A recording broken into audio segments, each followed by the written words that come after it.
Pretty boy got some swag, all over his body. See me on the street with shorty, wanna give me their number. You know that. Proposal adalah sebuah tulisan yang dibuat oleh si penulis yang bertujuan untuk menjabarkan atau menjelaskan sebuah tujuan kepada si pembaca, mau itu individu ataupun sebuah perusahaan. Proposal dibuat pada saat kita akan melakukan suatu kegiatan. Kegiatan tersebut berupa kegiatan skala kecil ataupun skala besar. Yang intinya, dengan proposal, panitia mencoba melakukan usulan atau penawaran kepada pihak-pihak tertentu. Dapat berupa proposal permohonan bantuan, atau biasanya berupa bantuan materi, dana, dan barang. Atau pula proposal penawaran kerjasama yang sifatnya simbiosis mutualisme, atau saling menguntungkan. Proposal dapat disusun secara bersama-sama oleh kepanitiaan yang terbentuk. Proposal diusulkan atau ditawarkan kepada pihak-pihak tertentu seperti pihak donatur, pihak sponsor. Pihak donatur ini biasanya adalah pihak yang memiliki ketertarikan terhadap jenis kegiatan yang direncanakan dan bersedia membantu kelancaran kegiatan secara positif. Pihak sponsor adalah pihak yang kepadanya diberikan penawaran kerjasama yang sifatnya saling menguntungkan antara pihak panitia dengan pihak sponsor. Pihak sponsor biasanya adalah pihak yang sedang melakukan promosi atau pemasaran terhadap suatu produk tertentu. Bentuk kerjasama dengan pihak sponsor berupa hubungan timbal balik, di mana panitia akan meminta sejumlah uang atau barang atau fasilitas untuk mendukung kegiatan. Sedangkan pihak sponsor meminta fasilitas di mana ia dapat mempromosikan atau memasarkan produknya. Yang kedua, tujuan proposal. Tujuan proposal adalah memperoleh bantuan dana, memperoleh dukungan atau sponsor, dan memperoleh perizinan. Yang ketiga, syarat penyusunan proposal. Memiliki struktur dan logika yang jelas, hasil kegiatan itu terstruktur atau tersusun, rumuskanlah jenis kegiatan secara jelas, inovatif, terperinci, dan betul-betul dapat dikuasai atau dikerjakan. Hubungan kegiatan dengan dana yang diperlukan harus rasional dan tidak mengada-ngada. Susunan proposal. Halaman judul. Berisi nama atau judul kegiatan, lokasi dan waktu penyelenggaraan kegiatan, dan penyelenggara yang berinisiatif perencanakan kegiatan. B. Latar belakang. Berisi alasan mengapa kegiatan tersebut direncanakan. Latar belakang biasanya berisi 3 bagian, yaitu bagian pendahuluan, bagian isi, dan bagian penutup yang pola kalimatnya dari kalimat atau maksud umum ke kalimat maksud khusus. C. Tujuan kegiatan. Berisi alasan untuk apa kegiatan tersebut direncanakan. Tujuan dapat terdiri dari minimal 1 tujuan atau lebih yang berurutan dari tujuan yang paling penting hingga tujuan yang kurang penting. D. Nama dan tema kegiatan. Berisi nama atau judul kegiatan dan tema yang diangkat dalam kegiatan. Contohnya seperti panggung gembira.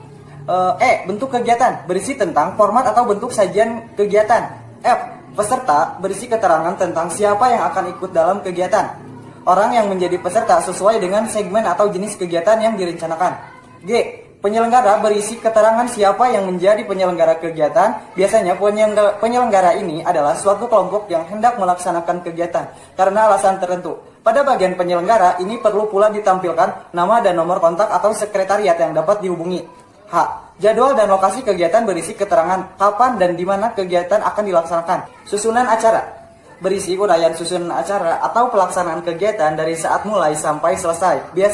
Bisa ditampilkan dalam bentuk tabel dengan format kolom, tabel sesuai kebutuhan, nomor, waktu, acara, pelaksana, dan lain-lain. Pada sebuah kegiatan yang menggunakan pembicara, sebelum penyusunan acara perlu dilakukan konfirmasi untuk menyesuaikan waktu dan durasi tiap sesi pembicaraan. J. Susunan panitia. Berisi susunan kepanitiaan yang telah terbentuk. Susunan panitia ini ditampilkan agar pihak yang membaca dapat memiliki data yang jelas dengan siapa pihaknya akan bekerja sama. K. Rencana anggaran. Berisi rincian pemasukan, pengeluaran, dan kebutuhan dana yang masih diperlukan. Disusun secara sederhana tetapi tetap menggunakan prinsip penyusunan keuangan. L. Penutup. Berisi kalimat menyatakan harapan agar banyak pihak dapat tertarik untuk mendukung kegiatan. Ditandatangani oleh ketua pelaksana atau ketua panitia dan mengetahui penanggung jawab kegiatan. M. Penawaran kerjasama sponsorship. Berisi tentang bentuk-bentuk penawaran kerjasama kepada pihak sponsor. Umumnya pihak sponsor tertarik berpartisipasi dalam kegiatan jika kegiatan dihadiri oleh banyak orang. Terus ada kesempatan untuk display atau selling produk. Terus kemudian administrasi dan birokrasi. Dan yang terakhir, kesesuaian apa yang bisa panitia tawarkan atau jual dengan apa yang diinginkan pihak sponsor. Di sini saya akan melanjutkan materi selanjutnya, yaitu materi tentang laporan kegiatan. Apa sih laporan kegiatan itu? Laporan kegiatan merupakan suatu ikhtisar tentang hal ihwal, suatu pelaksanaan kegiatan yang harus segera disampaikan oleh pembina kepada pihak yang memberi tugas sebagai pertanggungjawaban. Nah, selain itu ada juga pentingnya laporan kegiatan, yaitu terdiri atas 4 poin. Apa saja sih pentingnya laporan kegiatan itu? Nah, di sini saya akan menjelaskan satu persatu. Nah, poin pertama yaitu dasar penentuan kebijakan dan pengarahan pimpinan. Poin kedua yaitu bahan penentuan rencana kegiatan selanjutnya. Dan poin ketiga yaitu mengetahui perkembangan dan proses peningkatan suatu kegiatan. Poin yang terakhir itu poin keempat, data sejarah perkembangan satuan yang bersangkutan. Nah, pembahasan selanjutnya yaitu macam-macam laporan kegiatan. Di sini terdiri dari 3 poin. Poin pertama yaitu ditinjau dari cara penyampaiannya. Poin kedua ditinjau dari cara bahasa yang digunakan. Dan poin yang ketiga ditinjau dari isinya. Nah, di sini saya akan menjelaskan satu persatu dari poin yang tadi, yaitu poin pertama yaitu ditinjau dari cara penyampaiannya. Biasa di sini juga terbagi menjadi 2 poin, yaitu laporan secara lisan dan laporan secara tertulis. Laporan secara lisan dilakukan secara langsung, misalnya seperti tatap muka, wawancara, atau melalui handphone, dan sebagainya. Poin yang kedua yaitu laporan secara tertulis. Laporan ini biasanya ditulis secara lengkap dalam bentuk tertulis. Dan yang selanjutnya yaitu ditinjau dari cara bahasa yang digunakan. Biasa terbagi menjadi 2, yaitu laporan yang ditulis secara populer yang biasanya menggunakan kata-kata sederhana, tapi kadang juga diselingi dengan kata-kata humor. Dan yang kedua yaitu laporan yang ditulis secara ilmiah dari hasil penelitian yang biasanya itu lengkap tetapi padat dan sistematis serta logis. Dan selanjutnya yaitu ditinjau dari segi isinya. Biasa terbagi menjadi 3, yaitu laporan kegiatan, laporan perjalanan, dan laporan keuangan. Nah, laporan kegiatan misalnya seperti perkemahan, ujian SKK, dan yang lain-lain.